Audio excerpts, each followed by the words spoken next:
Please. Thank you. Would you like to say something? So I have a few words, and I usually never, ever, I don't read speeches, and this won't be very long, I promise you, Mr. President, but I had a few bullets. There's a few points I really wanted to make today. And I would start with how this started. I've been a Democrat for a lot of years, and I actually had a meeting with somebody about 2 weeks ago, I guess it was, and the individual was a local county chairman in the Democratic Party. And he sat down and he says, I just want to tell you something.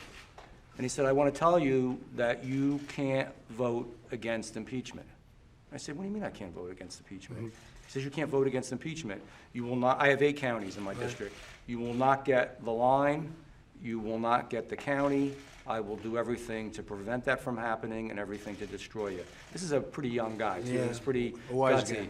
And it kind of hurt because for years, I have given everything that I could to my people in my district. And you know, Mr. President, you asked why I win. Truthfully, because I'm a crazy man, and when people have a problem, when they need something, when we want to help them, I had the best staff in the world, good people around me, and we do everything that we can to make it better. And that kind of hurt. Right. And it kind of made me think a little bit, is this what I really want to do? Because there were other times in my life when I thought about this. I thought about it when I did legislation, actually it was in the state senate. And I don't know if this is going to be relatable or not, but I want to say it anyhow because I've always wanted to just mention this because I think it's important in a way. This was not a complex bill. It was not something that was, very difficult to understand. It isn't intellectually stimulating to some people, I understand. But I did 2 bills. And one of them, it's unusual for New Jersey, would allow in any public or private building to have "In God We Trust" on the wall. And the second one was that you could fly the American flag wherever you wanted to, however you wanted to, as long as it was respectful. And I thought these were wonderful bills. I mean, I thought everybody was going to be, this is just a great thing. And I had some very progressive, and not all Democrats, but these were really progressive Democrats that came to me and said, we're really disgusted with you. And I said, why? Making such a big deal about the flag. The flag's just not that big a deal. In God We Trust That's where is they're not that going. big a deal, and you shouldn't even mention his name. And I was shocked. I was shocked. We put him up anyhow, and we did what we wanted to do, but it really... It's a very Republican thing, by the way. I know. You're not going to find any one of us that, I can tell you, Kevin, Mike, I think you're okay with it, right? And I think most folks should be okay with it. The whole country should be okay with it. You're right. I talk about American exceptionalism. This is the greatest country on the face of the earth. I started out as not a wealthy kid, had the opportunity to work hard, got into dental school, graduated, and my God, I'm sitting here next to the President of the United States. That's unbelievable. That's America. So I don't want anybody to ever tell me that there isn't American exceptionalism. I don't want anybody to ever say that this is the same as every other country in the world, because it is not.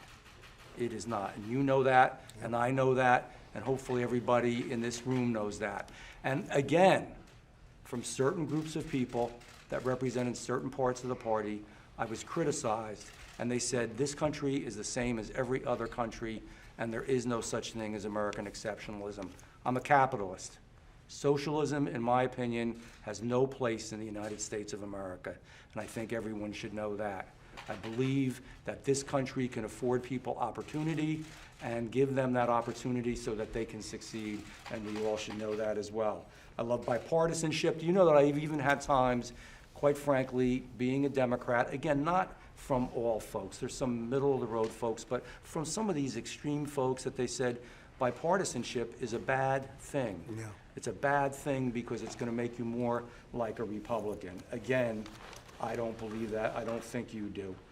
I believe in what you're doing with the economy. It's a better, stronger economy. A new record it's gonna today, even by get the better. way. It's up 125 points today, so your 401Ks are way up, but a new record today, Jeff, so that's great. And thank you for that. I believe in the new Green Deal is something that we should never, ever even think about doing. I don't even know how anybody could bring that up. we can have a strong and good environment, and we can have a good economy at the same time. And that's something that I think Republicanism represents. Lower taxes, balancing a budget, honoring our police, our fire, our rescue, our veterans, our soldiers. These men and women, I want to tell you one quick story. Chris will have a picture of it. He's, like I said, he's a Marine. An older gentleman, and is he a Marine too, that stood out there? He's a Marine, right? An older gentleman, when he heard I announced, in the cold, came in front of my office and stood out there holding the American flag for 12 hours in honor of it. It was an amazing thing. And not quite the length of time people wait for you, That's but okay. that was still pretty neat. That's okay. They won't do that if you're a Democrat, I can tell you right now. So Wouldn't go well. I guess what I say is, I believe that this is just a better fit for me. This is who I am. It's who I always was, but there was more tolerance of moderate Democrats, of blue dog Democrats, of conservative Democrats, and I think that's going away. Two more things I want to say. One, you have my undying support, Thank you. Thank you very much. and always, And by the way, same way, thank you. I'm endorsing him, okay? We're endorsing him. I can't speak for these two gentlemen, but I can say I'm endorsing him. Thank you. How do you feel about that, Mike? Are you You okay? have my support. Thank you, thank you, Mr. Vice President. We're together. Thank you, Leader. Thank you. And the last thing I will say, one of my heroes, and he's always hung in my office, I have a bipartisan wall that has a lot of different people on there, Ronald Reagan. And when he said, I didn't leave my party, my party left me. That's true. That's what he said. And I'm saying the same He thing. was a Democrat, and he moved over, and he said exactly those words. It's fantastic. Thank you Thank very you. much. Beautifully done. Thank you. Mike, do you have anything to say? Well, I just want to say welcome to the Republican Party. Thank you. Congressman, it's an honor to share this moment with you, with the President of the United States, and with the Republican leader, with your team, and their family, as well as I know another public official from New Jersey that'll be following your lead. And That's right. but as I told you before, I just want to tell you how grateful we are for your voice of reason and common sense in the days leading up to your decision. You showed personal and political courage, and I know the people of your district will be as grateful as we are today for your leadership and for the decision you've made, and we look forward to serving with you together and working with you on behalf of New Jersey and America for many years to come. Thank you, Mr. Vice Good. President. Thank you, Mike. Kevin? Well, we just want to welcome you to the party, but more importantly, if there's anybody else that feels like you, if there are other people out there that feel this new socialist Democrat wing of the party has left them behind, join with us, because everything you talked about is an American issue, and it shouldn't have to be debated, whether there's a flag or God or others. And so we've worked together even when you were on the other side of the aisle. It's nice to have you on this side now too. Thank you. And you just changed our number to 18. We only need 18 more to be the majority, and I think we'll do that soon. We're going to do very well. We're way up in the polls, and we've got...